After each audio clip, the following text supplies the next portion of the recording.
So with everything going on in the U.S. right now with ICE in Minneapolis, where the lady was shot and killed, Black Panther has came back, y'all. Black Panther has came back. If you don't know what Black Panther is, it's an organization that came about to protect and support communities, not only with weapons, but they also provided food and things like that to the communities during, you know what I'm saying, hardships and stuff like that. But I found a video, Antonio Speaks. Shout out to Antonio Speaks, man. He posted a video here on YouTube on Fred Hampton, y'all, which was a huge Black Panther member. So we're about to go ahead and check this video out. Y'all new here, smash the sub button, like the video. Link to this vid will be in the description if you guys want to check it out without my commentary. Shout out to Antonio Speaks again. He's coming with dope content on the channel. I had to check this one. I was actually watching this by myself last night and I was like, you know what? I want to check this out with my peoples, man, on the channel. So we're gonna check this one out together, guys. 68, the FBI director J. Edgar Hoover sent around an internal memo for COINTELPRO outlining two goals. One, prevent the coalition of militant Black nationalist groups, and two, prevent the rise of a messiah who can unify and electrify the militant Black nationalist movement. Now, although in these documents it didn't state his name specifically, Fred Hampton fit the bill. If we didn't talk about a Breakfast for Children program, we've got one. Crazy thing, bro. He was only 21 years old, y'all. 21 years old. Tell you how many kids went in the freedom speed in Chicago. The way he was ahead of his time with 4,000 every week already, and I don't know how many all around the country. We're not talking about beginning to think about treating people free when they need medical services. We opening a free health clinic in the city of Chicago in less than 3 weeks. These are the type of examples that people can relate to. The Tribune or the Daily News or sometimes no other can belittle what we're doing because the examples are right there. They're concrete. Just like the old saying goes, one picture's worth 1,000 words, and you've got to believe what you see. The programs are there. People have to see them, and the only people that don't see them are people that shut their eyes and fight knowledge. Today we're gonna be doing a deep dive into the life of Fred Hampton, the revolutionary that just at 21 years old accomplished so many things. From creating a free school breakfast model that millions of kids still benefit from today, to setting up food. See, I told y'all, bro. Look. Fred Hampton, the revolutionary that just at 21 years old accomplished so many things. From creating a free breakfast for the kids. School breakfast model that millions of kids still benefit from today, to setting up fully working medical clinics within its own community. This brother was special, and the least I could do is pay homage to him. In school, Black history is watered down, and we mainly only learn about the non-violent leaders. If you have any suggestions on who I should do next or just research in general, comment them down below. No more talking though, man. Let's hop into the story of Fred Hampton.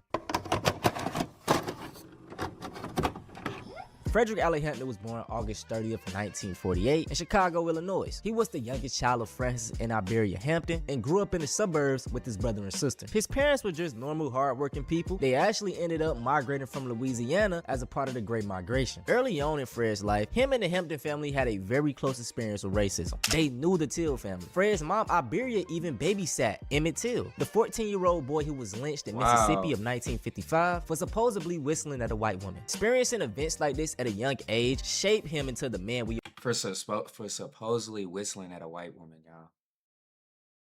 Y'all know him as today. In school, Hampton was always a standout. He attended East Proviso High School, and this is where his activism and leadership skills really started to show. He led the school's interracial committee and even had an incident where he protested the exclusion of a Black girl from being prom queen. It was successful, and with this small feat, this opened up many opportunities for other Black students at the school. Now, at 17 years old and still attending high school, Fred Hampton joined the NAACP. And not even that, he became the president for the Youth Council for the West Suburban Branch. He successfully grew membership in this group and was actively involved in the community. He would host free breakfast for neighboring children and actively fought for better educational and recreational resources within the community. In 1966, Fred Hampton graduated East Proviso High, with honors of course. He then enrolled in pre-law at Triton College. Now, he chose law for a reason. Hampton knew that understanding the legal system could be a powerful tool for challenging racial inequalities. Now, in college, he was still very much an activist in the community. In 1967, Hampton played a key role in rallies demanding a racially integrated pool. At the countless rallies, protests, and even people getting jailed, the campaign was successful and a new pool was built. As time went on, Hampton became frustrated with the NAACP. They were too by the book and moving at a slower pace than what Hampton wanted. Hampton started looking other places, and it was time to move on to his next chapter. In 1968, Fred Hampton joined the Illinois chapter of the Black Panther Party. Now, the Panthers were a revolutionary socialist organization founded by Huey P. Newton and Bobby Seale in Oakland of 1966. The goal of this group was simple at first: defend black communities from police brutality. It then ended up snowballing into something bigger and was challenging all of the racial inequalities that black people face. Hampton was drawn to this group for many reasons, but he loved how militant and put together these brothers were. One of my personal favorite things about the Black Sharp, bruh. Sharp. Sharp. You hear me? Sharp. They look very militant. But look how well put together they are. You feel me? You feel me? They got suit, tie, slacks, dress shoes. Hey, bro. They look sharp, man. And put together these brothers were. One of my personal favorite things about the Black Panther Party is the big focus on education. All members were required to attend political education classes and were expected to study certain texts. I'm going to list just a few for an example. The Black Panther Party 10-point program, works of Karl Marx, Friedrich Engels, Vladimir Lenin, Mao Zedong, especially the Little Red Book, works of Frank Fanon, works of Malcolm X, of course, and also other black radical thinkers. After reading these texts, the members would all get together and break it down so that everyone could understand things. Back to Fred Hampton. Because of his charisma and natural leader qualities, Fred quickly rose to the top. Just in a few months, he became the deputy chairman of the Illinois chapter of the Black Panther Party. As the Panther leader in Chicago, Fred got to work. He established free breakfast programs for children, which at the time, kids were going to school hungry, specifically black kids. He then established free health clinics for the community. This brother even united the street gangs that were beefing in Chicago. And the crazy thing is, bro, we still have that today in the U.S. People who are watching that's not from the U.S. Like, to think there was a time that we did not have, there was not a free lunch for kids who could not afford, you know what I'm saying, to get lunch at school. They would just have to starve, to go without eating. Fred Hampton brought that into play to where kids could eat for free. And we still have that today. And it's not even for African Americans. You know what I'm saying? It's for white people. It's for Hispanics. All races who can't afford to afford lunch at school are now have that you know what I'm saying, incentive to get that free lunch or free breakfast. You feel me? Hey, he's for the people, man. For the people. Black kids. He then established free health clinics for the community. This brother even united the street gangs that were beefing in Chicago. Now, the one that stood out the most was his Rainbow Coalition. Now, the Rainbow Coalition consisted of three groups of people. The Black Panthers, of course, the Young Lords, which was a group of Latinos, and the Young Patriots. These were a group of young white activists. The goal of this group was to build cross-racial solidarity around economic and social injustice around the city. Now, this wasn't some kumbaya, everybody come together type of group. It was just young brothers going against the system. I tell y'all this all the time. If you can make a poor white man feel like it's a black person's fault or a Latino fault or immigrant fault, you've won. And people will never fight back against what's really the problem. We're not a racist organization because we understand that racism is an excuse used for capitalism, and we know that racism is a byproduct of capitalism. Now, Hampton did all of this in just under a year. The brother was only 20 years old at the time. He was able to unify different racial groups, feed his community, open up health clinics. This brother was powerful. So because of this, he caught the eyes of the FBI and was targeted by J. Edgar Hoover's COINTELPRO. This was a program designed to disrupt, discredit, and neutralize black radical organizations and leaders. Now, the tactics they used were very off the book. Falsely imprisoning members, assassinating people, whatever they had to do to break up unity within the black community, they did it. It's just so crazy because this stuff is public information. Like, you can look it up now. I believe it came out 3 years ago, but this is why I make the videos I do. The black community isn't in shambles for no reason. These people literally targeted all of our leaders. I mean, in these files, you can read it yourself. They have Malcolm X in there, MLK. I mean, just any person that was bringing unity within the community, they didn't want that. These people always love saying, you know, pull yourself up by your bootstraps, do for your own. But anytime we had a person that was trying to do that, they knocked them off, man. And it's like, they plan work, bro. Now, from 1968 all the way leading up to 1969 of Fred's assassination, he was being monitored heavily. The Chicago Police Department and the FBI were working together. They would monitor Black Panther Party meetings, collecting a lot of intelligence on leadership, and even had an informant, William O'Neal. He was an FBI informant who became Hampton's head of security. He was around. Where's the other informant, though? That was like a Japanese one, y'all. I think he was Japanese. He was from another background. You know what I'm saying? He wasn't a black informant. They had a Japanese informant as well. Worked for the FBI for 15 years. On Hampton all the time. Now this dude gave the feds everything they needed. He provided the FBI with a detailed floor plan of Hampton's apartment, identified That's his crazy. exact sleeping location, and gave them other information surrounding the Panthers' routines and where the weapons were located. With all this information, the Chicago Police Department and the FBI had everything they needed to complete this hit.